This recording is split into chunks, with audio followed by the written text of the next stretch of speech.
Good evening, ladies and gentlemen. Welcome to this evening's live stream. We don't have a guest this evening. I'm going to spend the evening with you responding to comments and talking about a few stories in the news. There's an awful lot to talk about, as ever. So I've got a very long list of topics. So I would really appreciate your comments, questions, etc. as well. I'll be able to interact with those a little bit more than usual. So here we go. Obviously, where do we start this evening? We start with a quick review of the Scottish Family Party conference on Saturday. It was our largest ever conference. That was great to see. Good crowd there. And it was just in the afternoon, so quite a short event. But we had a lot of Scottish Family Party representatives, office holders on the stage at various points playing a part. So I think that showed the depth of ability and support in our leadership team and people in various roles within the party. And there's a real buzz about it, I think, which grew and grew through the afternoon. A lot of enthusiasm, a lot of new faces, quite a few young people there. I think a lot more than last time, which was very encouraging as well. So overall, we're very happy with our conference. Some people joined the family party as well. If you're not a member of the family party, do go to our website and sign up and join. We need members. They provide us with the means to function and to grow and to put our plans into practice in the future. So if you missed the conference, there will be things appearing online over the next couple of weeks. I put my speech up today. That was the first thing that came through from our audio visual man. So as other things come through, I will put up other sections as well. But there's an awful lot that's well worth having a watch of. So do keep your eye open for that, especially if you missed it. Right. So, I mean, what's been in the news? There's a whole lot been going on in the news. I made a video about Humza and Hamas about just about a week ago, just before last week's live stream. That's had a lot of views. I think it's going on 50,000 views. So it's been very popular, now, as I thought it would be, because the title is quite sensationalist, isn't it? It makes people think I'm going to be saying Humza Yousaf is like in Hamas. Well, what I was saying wasn't that, but it was very concerning. In any case, talking about his support for organizations that appear to be radical and terrorist supporting or terrorist sympathizing and anti-Semitic, etc. So do watch that video. I think it is very important to know about these things. And I think it's an area where the Scottish media in general fails completely, and the opposition parties as well. During the Scottish leadership election campaign, Humza Yousaf should have been put on the spot about these things. I mean, let's face it, the other candidates should have been at him as well about them. So Kate Forbes, for example, as well as saying that Humza Yousaf had been hopeless at everything he'd ever done, she also could have asked some very difficult questions about his connections with what seemed to be radical Islamist ideology. So while Humza Yousaf was on the front foot attacking Kate Forbes and she was on the defensive about her religious views, I mean, had Kate been aware of some of these things, then, well, she could have responded very powerfully indeed. So as is often the case, the Scottish Family Party does the job of finding out the things that other people haven't found out, or bringing those things to a wider audience, the things that the other parties, the media, are not talking about. Now, sometimes people who say that, we say the things that no one else is saying. Sometimes the reason no one else is saying them is because they're not true. but in our case, these things are true, and we always we research very carefully. We don't just make up things and sensationalize or whatever. It's a very very carefully researched. Now, one of the points I mentioned in that video, I put something on Twitter about it as well, X rather, is Humza Yousaf's mum was a director of a charity in Glasgow called Al Mizan, a charity for Muslim women that operates from one house, big house, but from one house in Glasgow. And I knew that charity had been given £150,000 climate change fund grant 2 years running while she was one of the directors of the organization. But I looked into it a bit further, and it so happens that she was only a director for about 2 years. And it was during the 2 years that she was director, roughly speaking, that they got this £300,000 from the Scottish government. So how do you think that happens? How do you think it happens? But I wonder if when his mum said, "Oh, become a director of Al Mizan, with the charity," he's told Humza all about it. Maybe Humza said, "Hey, you should apply for one of those grants from the government." I wonder what other conversations took place behind the scenes. Or maybe it is pure coincidence that this charity was given £300,000 of your money during the 2 years when Humza Yousaf's mum was a director. Maybe that's just entirely coincidence. If it was entirely coincidence, it's got to be put in the context. The climate change funding, hugely disproportionately, is given to ethnic minority or to non-Christian religious groups.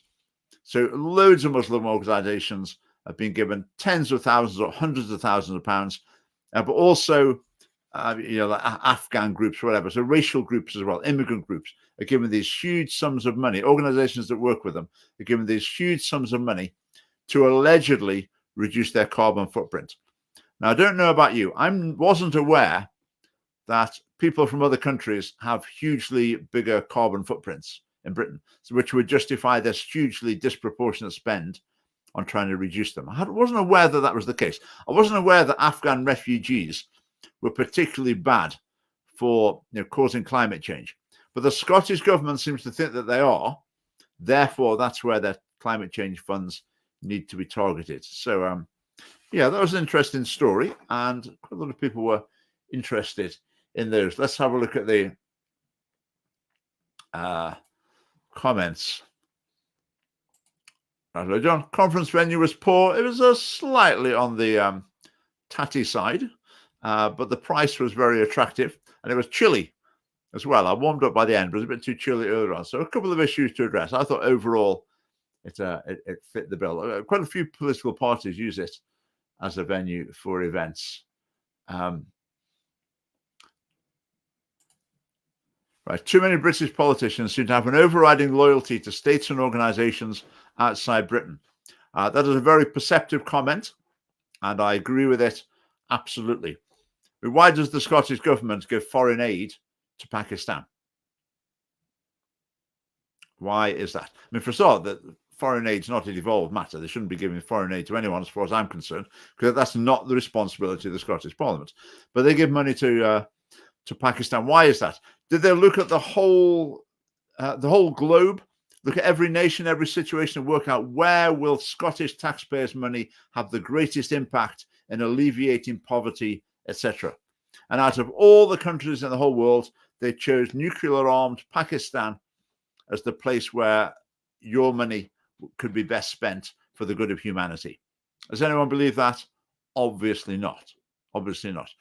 There's a substantial Pakistani community in Scotland, and I think that the Scottish government feels that they're getting on side with them, if you like. They're, cozying up to them in a sense by sending money to Pakistan. Humza Yousaf, I would imagine, would be very keen for money to be going to Pakistan. Now, obviously, no problem at all, people from Pakistan being here, but I think the idea that you maintain a loyalty to a country of origin, and that influences the foreign policy of the nation that you're in, I think there's something far wrong there. I mean, you see it happening in lots of nations. I think it was in the Netherlands. In the last Turkish general election, the president of Turkey wanted to go campaigning in the Netherlands because there's so many Turkish voters in the Netherlands who wanted to go campaigning there. And if I've got this story straight, the Dutch government said, no, we're not having campaigning for foreign elections on our soil.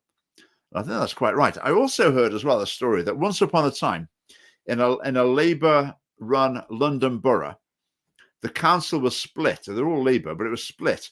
And the split was between Pakistanis who supported one party in Pakistan and Pakistanis who supported the other political party in Pakistan. I mean, that's not healthy, is it? That's not healthy at all. To be bringing the political divisions of another country into a new country doesn't add anything to your new country. It's not helpful at all. So yes, a very, very good point. What has climate change got to do with a women's charity? Well, the joke I normally make is that I assumed they had a coal-fired power station on their back lawn, and they therefore changed it to a wind farm or something, which might then justify the expense. But I'll tell you what they did with the money. They did things like encouraged car sharing. They probably put up some posters that there's a photograph of Humza Yousaf in a bike shop with a woman in a hijab. So they probably did something about encouraging people to cycle or gave some bikes away, that sort of thing. Now, if you're an organization and you're applying for this grant, I would say virtually no organization applies for it because they want to reduce their carbon footprint. So in other words, they're not thinking, we'll get £300,000 and we'll spend every penny of it tackling climate change. No. They're thinking, we'll get £300,000. Okay, we'll get some energy-saving light bulbs. We'll put some posters up. We'll share cars, give a couple of bikes out or something. I don't know. And then we'll have a fair chunk left over to help our other causes. So I think that's definitely what happens there.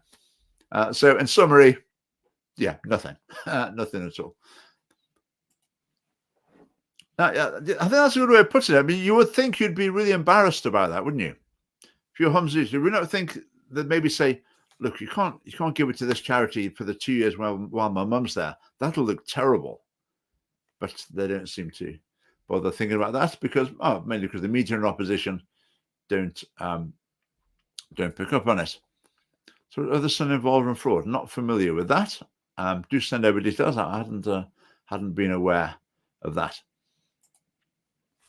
Retiring police chief condemns force as inherently racist. Now, and the incoming one as well has reaffirmed it. She, isn't it? Anyway, the incoming one said, oh, yes, definitely they're racist. What does that achieve?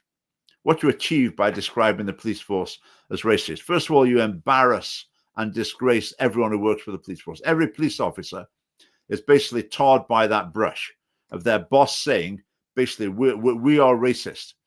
And every interaction a police officer has with someone who's not white, that person might have in the back of their mind, you're probably being racist to me. You're probably being racist. Now, maybe that's a genuine worry, and that's really unhelpful because it would be completely unjustified in virtually every situation. But then you'll get the barrack room lawyer, the person who wants to wind the police up, the person who wants to be a bit of a troublemaker. They'll say, you're just doing this because I'm black. I've seen it on the telly. Your boss says that you're racist, and I'm just telling you, you're obviously being racist. Totally self-destructive. So the chief of police would rather be able to burnish their politically correct credentials, and they're happy to basically sacrifice the effectiveness and working conditions, the day-to-day experience of police officers in order to do that, which is just absolutely appalling. Right, Raymond, nice to see. Raymond came over from Belfast to the conference. It was good to see you there. Yep, Neil did a great job organising that. Sheku Bayo, that was a story I made a video a while ago. This was the gentleman in Kirkcaldy who died while being restrained by the police. He was high on drugs, behaving in an erratic manner. He attacked a police officer, female police officer, punched her on the back of the head, knocked her unconscious briefly. Then the police restrained him, and he died in the process of that. Obviously, if that had been a white man, that would have been the end of the story, but he was a black man. So lots of activists in Scotland tried to turn it into a George Floyd type situation. So the inquiry is still ongoing. And the moments I remember most from it is the police officer, the woman who was punched in the back of the head by this man and knocked unconscious. One of her colleagues said he thought she was dead. He thought he'd killed her. And she was asked, she had to sit there in this inquiry, and they basically said to you, were you racist in the way you responded to him? It made me sick. Were you racist in the way that you allowed him to punch you on the back of the head and knock you unconscious? It's appalling. So I don't know how that's finished yet. I think the inquiry is ongoing. Yes, that's just a little bit about Humza and the Al Mizan charity. Sheikh Abeyu, my understanding is that reports that he was wielding a knife. So the people who phoned the police said he was behaving erratically in the street with a knife. I understand that the police never actually found a knife there. But when the police arrived, they were thinking they were going to an incident with a person with a knife. But they didn't shoot him or anything. They tried to calm him down and arrest him. They wanted to arrest him, but he just attacked them. He went berserk and attacked them, and died while being restrained. Right, another story you might have seen today. That was the child abuse case in Glasgow has come to a conclusion. I think it said 7 people had been charged. It sounds absolutely horrific what had been going on. This is a paedophile gang operating from some sort of den in Glasgow, I understand. And the descriptions coming from it is saying that they posed as witches and wizards and like Ouija boards and this sort of thing going on. Now, I haven't looked into this in detail, but my impression is that this has been presented in the media, maybe even in the judgment, as though, okay, these were paedophiles who happened to, as a peripheral matter, dress up as witches and wizards and have this various occult practice going on as well.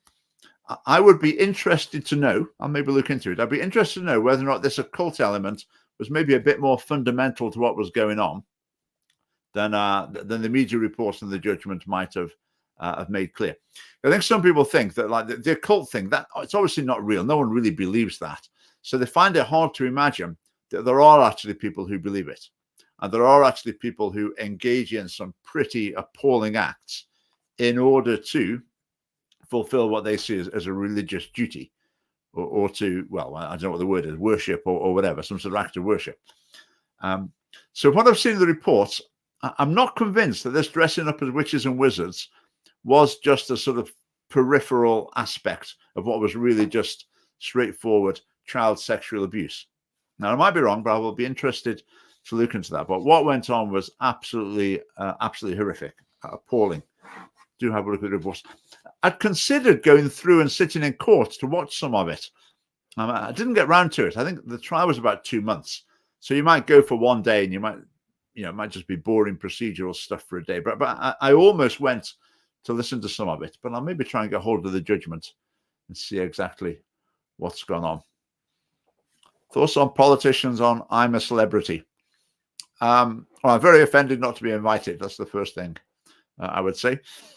I would say any serious politician shouldn't go and do that sort of thing. I don't think. I think it undermines like the dignity of the position.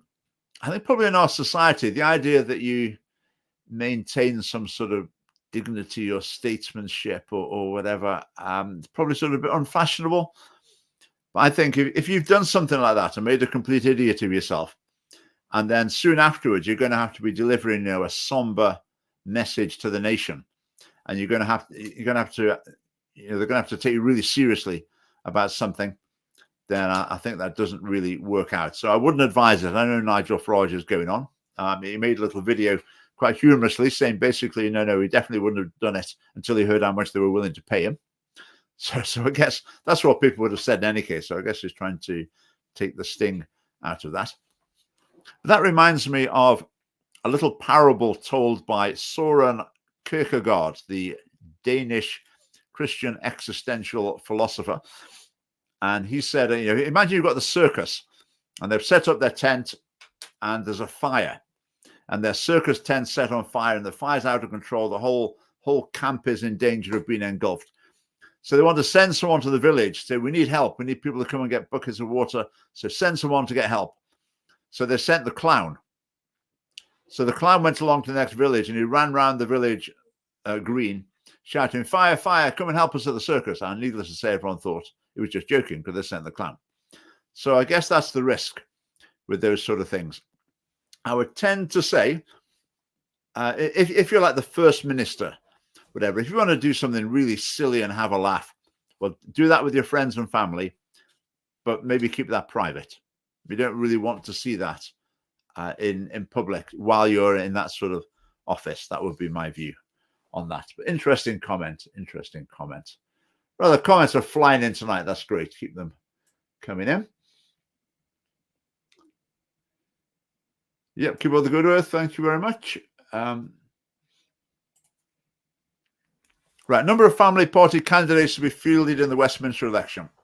After our experience in the Rutherglen and Hamilton West by-election, we've thought that what we're going to say to each branch chairman, which is about 12 of them, I think, we'll say, we want one candidate in your area, one candidate minimum. But if there's more people who want to, which I think there will be in probably most areas, then we'll look at trying to have more. Finances is the challenge. Well, it's one of the challenges. So I would imagine we might end up with 20 or 30 candidates, but we might end up with more. We might end up with significantly more. So we're going to raise the bar a little bit in terms of our candidate selection process. I think sometimes previously, if someone was willing to do it, then that would be great. Let's put the name on the ballot paper. But we're raising the bar. I think our candidates are going to be under more scrutiny. In a Westminster election, you might need to, well, it'd be good if you could take part in events in the constituency. So we'll at the very least have our, 10 or a dozen to get a party election broadcast, but probably 20 or 30. But we'll see where we're at when that comes around. Okay. Right, just having a quick look at the comments. Some quite amusing. Let's have a look.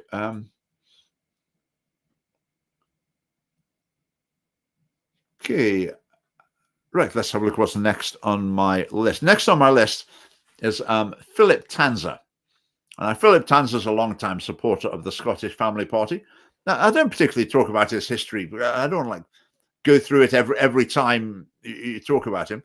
But when he first joined the party, he was, his background years ago, he was basically a sort of gay porn star. So he's been on a huge journey. He's now married to a woman, obviously, and second daughter was born the day before our conference. So we couldn't make it to the conference. His daughter was born. So I said to him, you must send a photograph. We'll put it on our social media. Everyone will be very pleased to see it. So I did that. And now Phil's wife is from Botswana.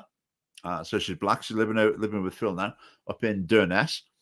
So I put the photograph of the three of them there, and some of the racist abuse coming below it on Twitter, X rather, was absolutely shocking.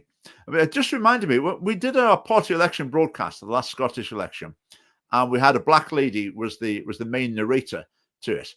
And I remember when we put that up, the first comment under it was "F off back to Africa."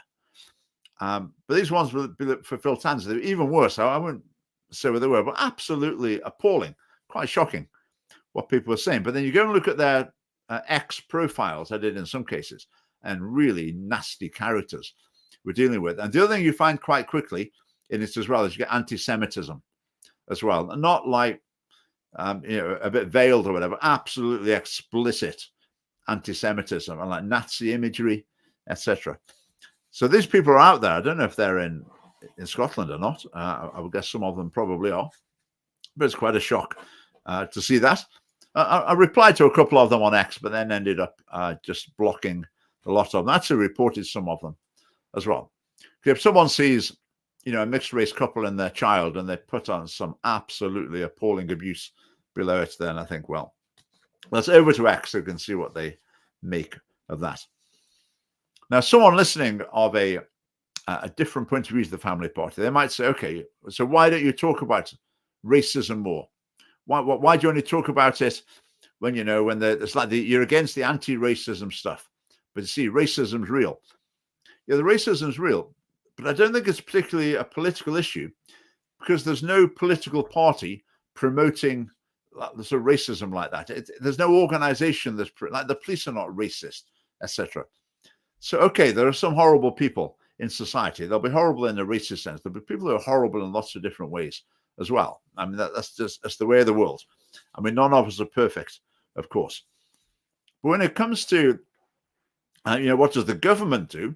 Well, the government encourages racial division by its sort of critical race theory approach. That's what they teach in schools. They try and divide races by saying, this race gets a raw deal, this race deserves special treatment, and that's really divisive and destructive. Whereas, so what's the proper way to tackle racism is to teach common moral principles. Treat everyone with respect, everyone's equal, etc. That's the way to do it. If you teach basic moral principles, then racism looks after itself. So do a whole lot of other things.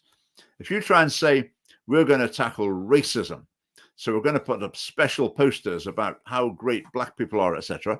Well, that doesn't work. It doesn't work. It's divisive. It causes resentment, and it takes you away from the message of equality. But if you teach basic human values, then that covers the whole lot, and that's the way to deal with it. congratulations to Philip. Congratulations indeed. So let's carry on with the comments there. Okay. Right, so that was Phil and Mercedes. We'll look forward to seeing them soon. They were all going to come to the conference, but then baby arrived a little bit early. Now, here's something interesting I saw. I just saw this on X, and it was from the USA, but it's very interesting statistics. And that was the extent of support for same-sex marriage among different age groups, and it compared 2021 to now.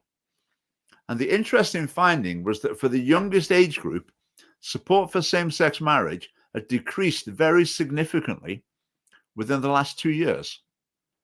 So very interesting. Very interesting. I mean, the levels of support, we're talking like 60, 70, 80%. I mean, you would imagine it would be like 98%, but not at all. And it seems to be slipping away. Now, I've been hearing things like that for quite a few years now, that the youngest generation are becoming a bit more socially conservative. They're rejecting some of the liberal, more liberal, so-called progressive values. So that's interesting, isn't it? Let's see how that develops. Certainly the Family Party Conference, I think last year someone said, put your hand up if you're under 25. And there were about like one other hand up in the room. This year, there was quite a few. There's quite a few. So something's changed there, which we were very pleased to see.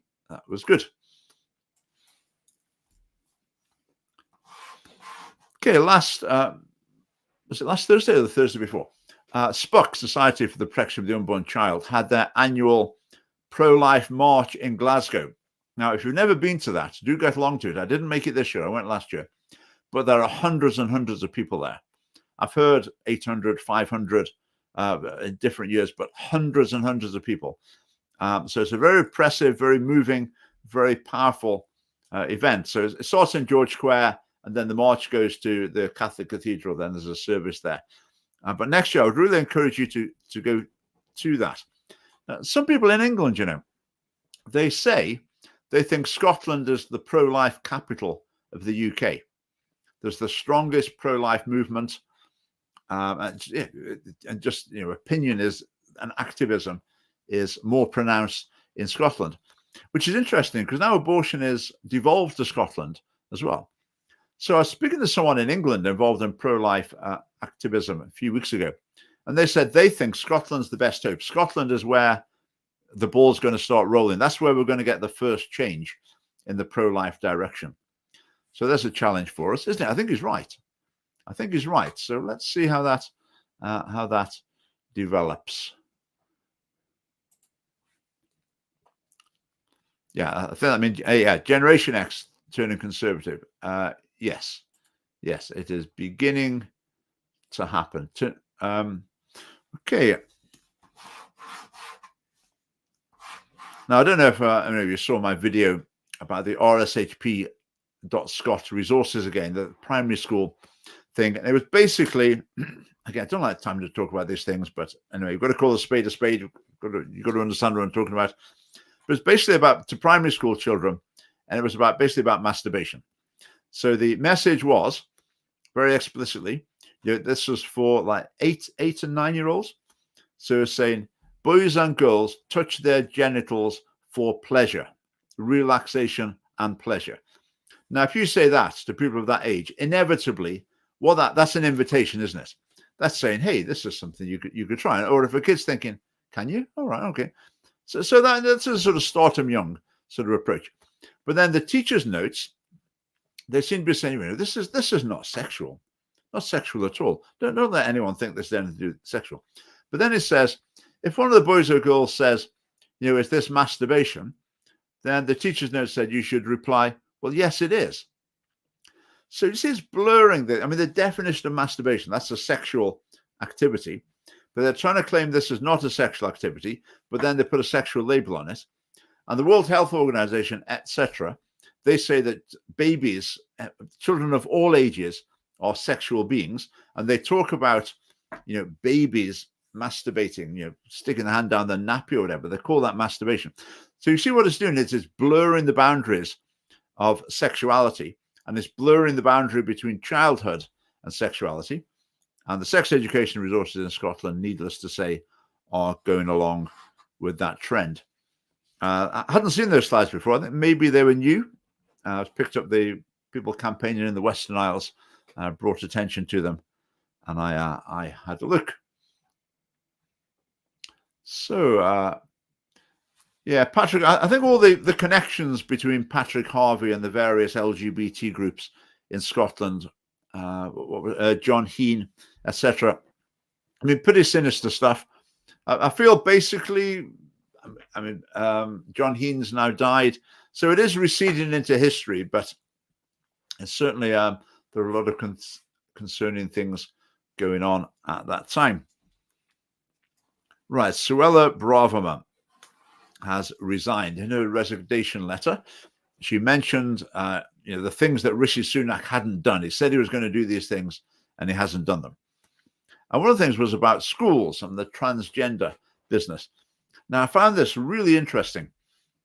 She said that in schools, they need to protect biological sex, they need to protect single-sex spaces, and parents need to know what's being taught. Now, when you hear that, maybe you think, oh, that's great. She's really taking a tough line. She's sorting out all that trans nonsense in schools. But I would say, hang on a minute. No, she's not. This is just nibbling around the edges. Protect biological sex. Does that mean you can teach transgender as long as you still make it clear what biological sex is? Protect single-sex spaces. Is that really the issue? Not really. Parents know what's being taught. Well, how about actually making sure that the right thing is taught? So what she was demanding there, she's making herself sound like, a bit of a hardliner on this issue. But what she's asking for is very, very weak. What we asked for is you just do not present the ideology of transgenderism. You just do not present that as fact. So at primary schools, you wouldn't be mentioning this at all. At the moment, pupils are taught you can change gender and that's normal, natural, and healthy. Right? No, that message would not be delivered in schools in Scotland. It would be illegal even to deliver that message to schools in Scotland. The same as it would be, it wouldn't be allowed to teach them, hey, if you fancy smoking, then give it a try. Maybe it's for you. It's as dangerous a message as that. So that's classic conservatives. They present themselves as, we're the people who do something about it, but they're not really doing anything about it. They're not really getting to the heart of the problem. As I said, just nibbling around the edges. And that's Suella Braverman, who's seen as like the extreme fringe of the Conservative Party. But even she can't really get to grips with the issue and just say, we're not having this. We're not having this ideology having any influence whatsoever in schools, which is what the Scottish Family Party says. Right, hello. What's the highest data roaming bill you've had? Anywhere £11,000? No, I've probably been bankrupted if I had that. That's an interesting story, isn't it? This is Michael Matheson and his roaming data charge on his iPad. Was it Morocco was in or something? I think it was somewhere in North Africa. Initially, he said it was parliamentary business, so the parliament should pay. He's now saying he will pay, but people are still saying, we want you to prove that it was parliamentary business. And he's saying, well, I don't need to because I'm paying myself. And I agree with the people who are saying, well, no, that's not good enough.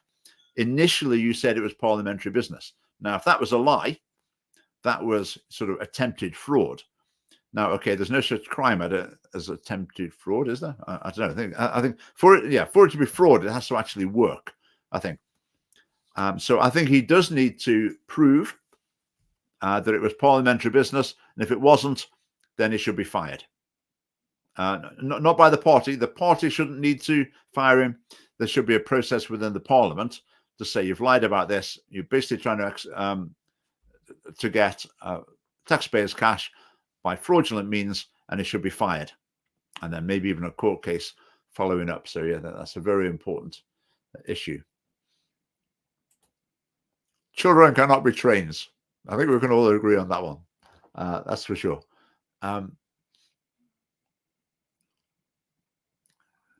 Okay, so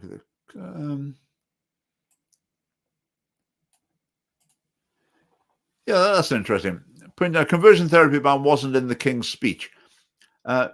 Same in Scotland, basically. It seems to have been put onto the back burner a little bit. Now, my theory is Rishi Sunak, he doesn't want this battle at this stage. I think he would just do whatever he thought would increase his chance of winning the election. But the Conservatives have flip-flopped on this in the most incredible manner, quite remarkable. One day they'd say they were not doing it, then the next day they'd say they would. And it's all for political benefit, political expediency. So it seems now UK and Scottish governments are feeling they don't quite want to touch this at the moment. And the reason is because of the trans element, because they know that would be a big controversy. The Conservatives like to present themselves as the more common sense on the trans issue people. I mean, they're not. Their policies are weak and they don't do anything, but they just like to present themselves that way. So Rishi Sunak's maybe thinking, we don't really want to get into such a big battle this time. I think in Scotland for Humza Yousaf as well. If you were Humza Yousaf, would you think, right, I want to wade straight into another big trans controversy? I don't think he fancies that just at the moment. So my prediction, just consulting my crystal ball briefly, I think Labour will win the next election in Scotland and the UK, and Labour will do it straight away in both. And then eventually, who knows when, there won't be a Labour government anymore. Maybe a Conservative government will take over again in the UK. Will they repeal it? Answers on a postcard? Of course they won't. They never do. The Conservatives drag their heels about what they do, what's coming up now. But then 3 years later, 5 years later, oh, that's water under the bridge, and they forget about it. Whereas the Family Party, we would say, like, here are the mistakes that's been made. We go back and fix them. 2004 Gender Recognition Act, we go back and repeal it. So the conversion therapy ban will come. It's just a matter of when it suits them to do it. One of the reasons it will come is the United Nations is very hot on it. Very hot on it. So, for example, the United Nations Convention on Rights of the Child, what does it mean? Do you need to have a conversion therapy ban? Well, there's nothing about it in the actual articles of the convention. But what the convention means is decided by the United Nations. And the United Nations is already saying that you need to have a conversion therapy ban in order to be compliant with human rights. Same with the smacking ban. So the United Nations tell England, you're not upholding children's rights because you haven't got a smacking ban. And England thus far has said, well, bad luck, we're not doing it. Scotland, of course, has done it. So ultimately, international opinion, in fashion, if you like, will prevail, and there will be a conversion therapy ban. What are the chances of the mixed up, that's a good, a mixed up teacher of Gilberton being fired? I think the probability of it being fired for confusing the children with a non-binary identity, the chance of being fired for that is 0. Unfortunately, I don't think someone should be able to be a teacher and confuse primary school children like that. Right, the buffer zones. Oh, so if your comments are too long, I disappear behind this. England already has buffer zones. Don't know why they're not being challenged. I think I don't keep up with it entirely in England. I know councils introduced bylaws, but then there was a law passed centrally. So how that all works, I think, is a bit confusing. But in Scotland, I've talked about the buffer zone bill that's coming here. I think it's very vague. It says you have to be engaged in some act with the intention of influencing someone's decision with regard to abortion. What does that mean? It's very, very unclear. So I think that will only be tested in the court. Let's see how that works out. Why do men dressing up as women need an audience of children? Well, I think we all know the answer to that, don't we? We all know the answer to that. Attempted fraud. Yes, civil fraud. I've looked into this significantly over the last year. I'll be telling that story before too long. Civil fraud, it has to work for it to be fraud. I think in a civil court, there's no such thing as attempted fraud. Maybe in a criminal court, there would be attempted. Yeah, I would assume in a criminal court, there's attempted fraud. That might, if someone knows more about that than me, do comment. But that's what I think is the case. So yeah, attempted fraud probably is a crime, I would guess.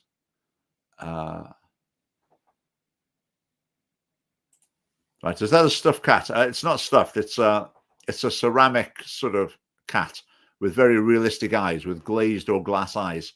It's very realistic. I brought my eagle down as well, off the top of the shelf. It wasn't normally in view. In fact, I'll tell you a story about the eagle while the eagle is there. That is, I used to have that eagle in my study when I was a housemaster at Merkston Castle School.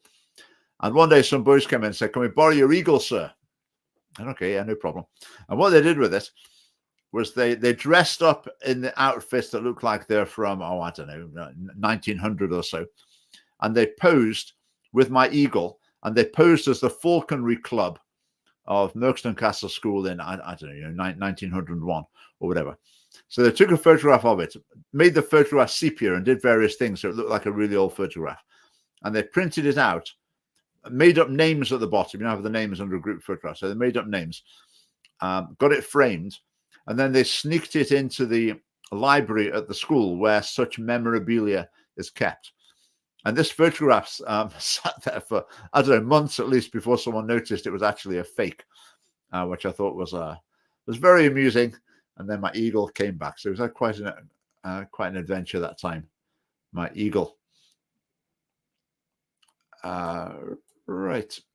Be cooler if it was a stuffed cat. Maybe. The boys have stories to tell about the time of the year taskmaster. Yes, maybe some of them do. I've certainly got lots of stories to tell. In fact, I told some of them at the conference, actually. Right. Well, another thing from the conference, another interesting point to mention. We had a little contingent join us from the Homeland Party. Now, I don't know if you're familiar with the Homeland Party. I understand it's a split from Patriotic Alternative. Patriotic Alternative is a sort of modern day version of the BNP. I understand that there's some overlap of personnel between it, possibly. So it's that sort of stream of politics, if you like. But the Scottish, some people in Scotland fell out with Patriotic Alternative, so they formed the Homeland Party instead. So their defining feature, I suggest, is sort of white nationalism. So it's not just that they're concerned about immigration or integration or whatever. It's just, they want Scotland's for proper Scottish people who are white people. That's sort of the heart of what they're saying. So if you're not white, you can't really be a proper Scottish person. This is the sort of thing, which, to say the least, is not in alignment with the Scottish Family Party's policy. So why they came, I don't know. I don't really understand that, why they would come. We had some people in Rutherglen came and from Patriotic Alternative to try and give out leaflets for us in the street. So we asked them very politely not to be with us because we didn't want to be associated with them. Yeah, but why they'd want to come to the Family Party conference, I don't know. My attitude to people who've got views that I feel are to some degree unsavory is I always want to talk to them. I always want to say, come on the live stream, let's discuss it.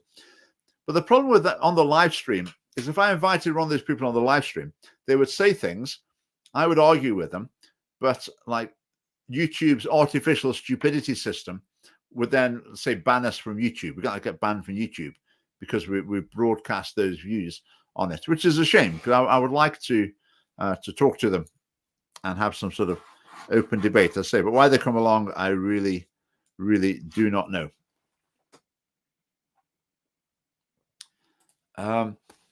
They came because they recognized you as fellow bigots.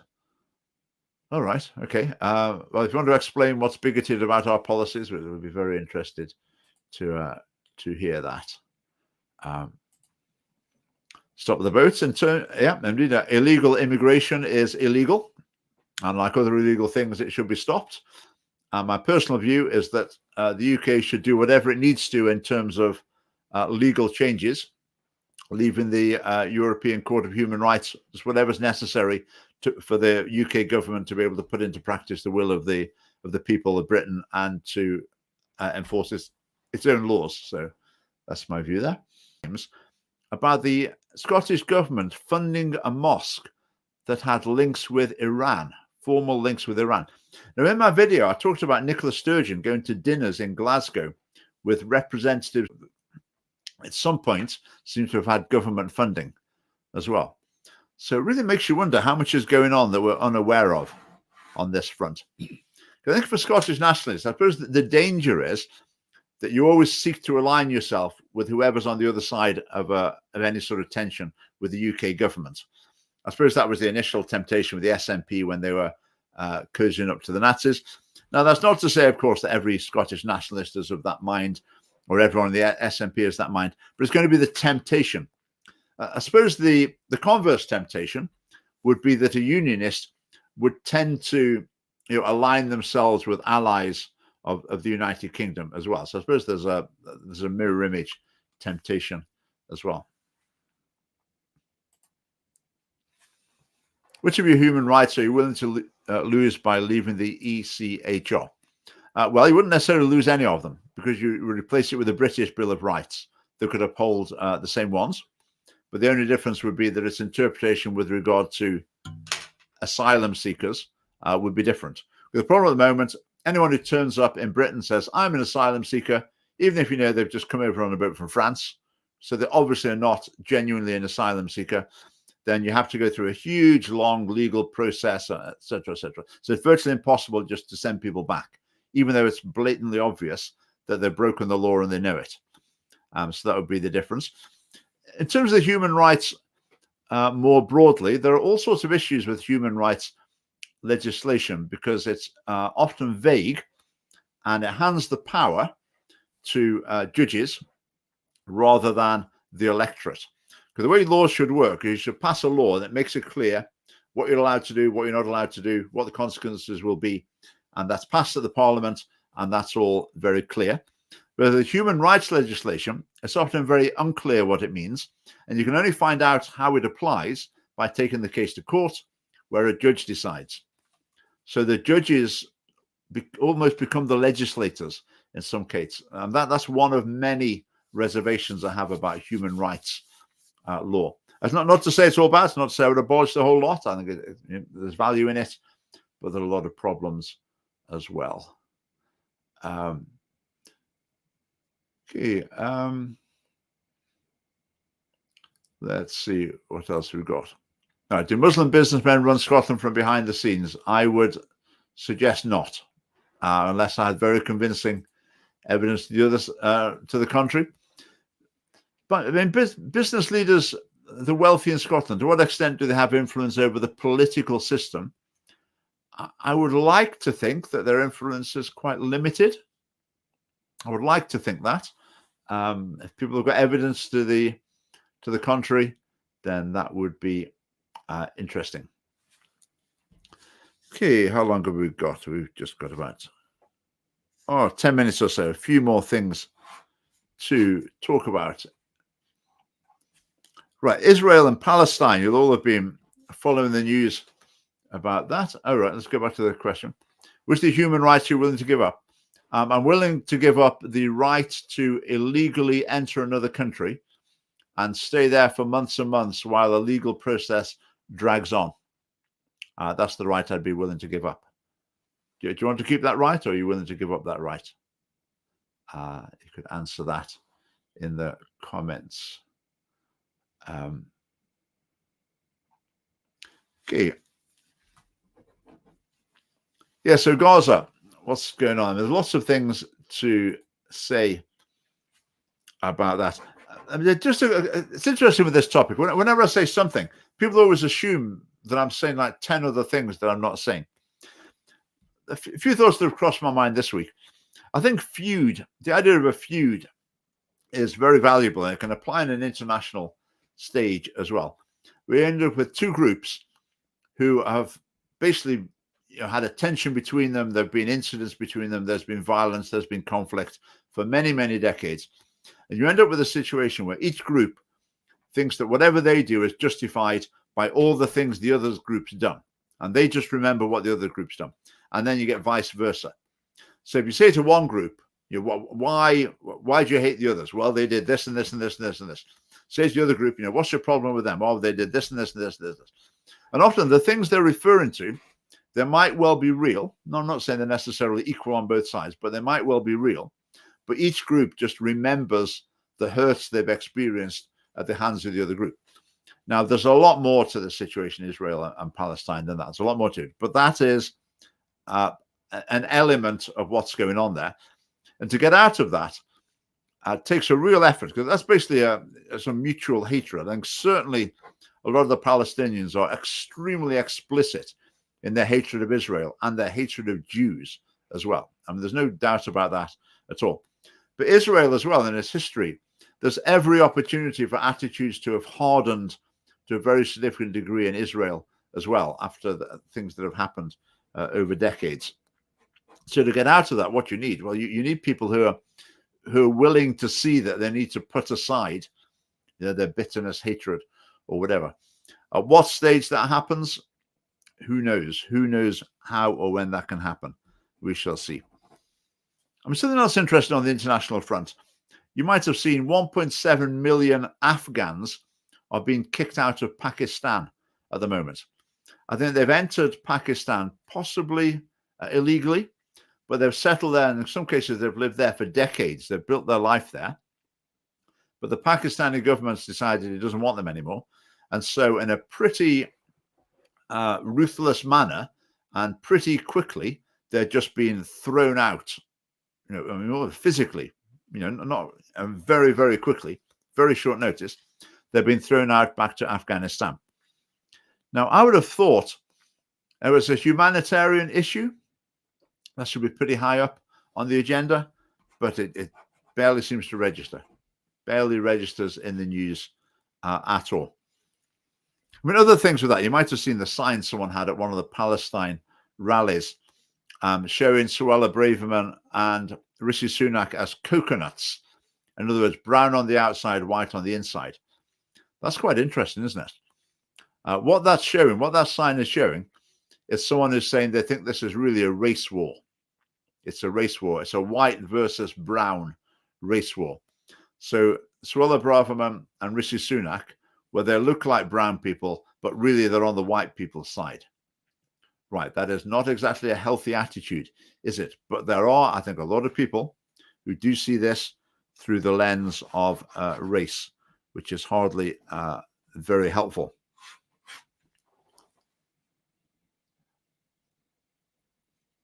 We had the other. I was thinking about this. Perhaps someone could enlighten me. When Israel, when Palestine, when Britain was running Palestine, Britain didn't have it because Britain was greedy to build up its empire, so it took over Palestine. Britain ended up responsible for Palestine because the Ottoman Empire had collapsed. So you've got this area of the world. I mean, you can't just leave it, with no institutions, no leadership or whatever. So Britain was in charge of it, was monitoring it and running it, administering it, basically, but only with the intention of handing it over to become independent. So Britain and the United Nations, League of Nations as well, they looked at how they could best do that. And the area that they called Palestine, most of it became Jordan.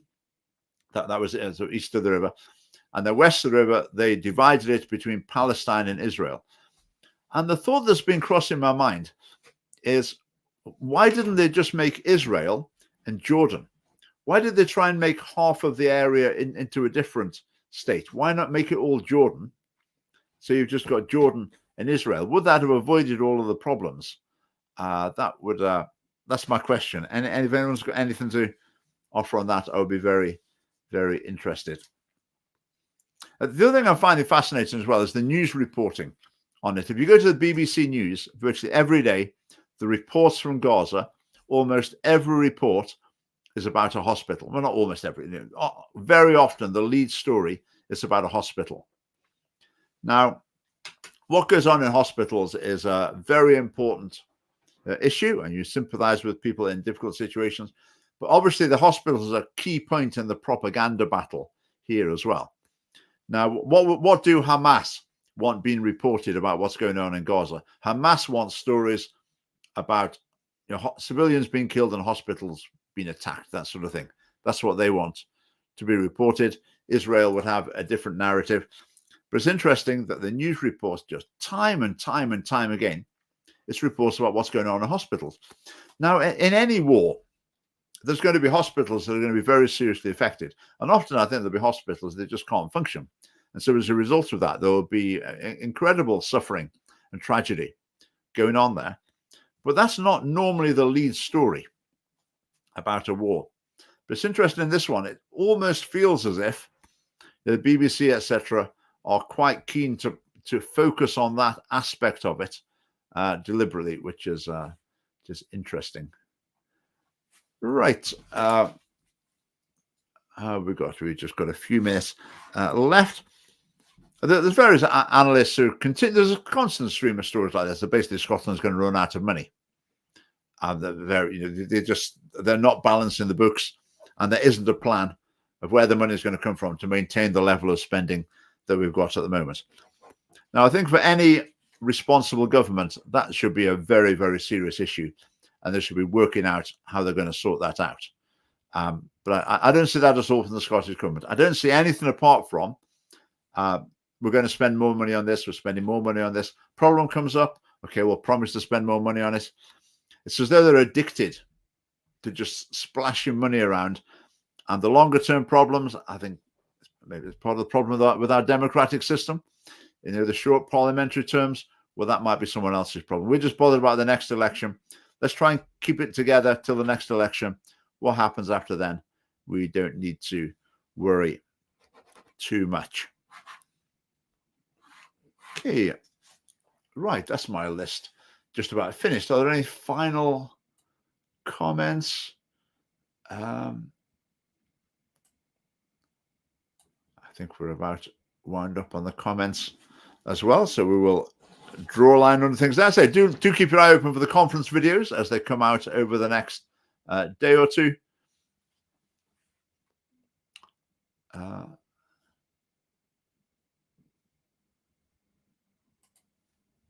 Right, Andrew's got something else to say now. Does it not make you think that you're maybe on the wrong path?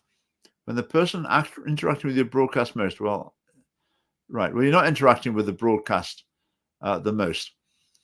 So just to summarize your argument, Andrew, your argument is that because you've come on here and you disagree with the Scottish Family Party and you're typing away furiously with sort of hostile comments, that we should conclude from that we're on the wrong path.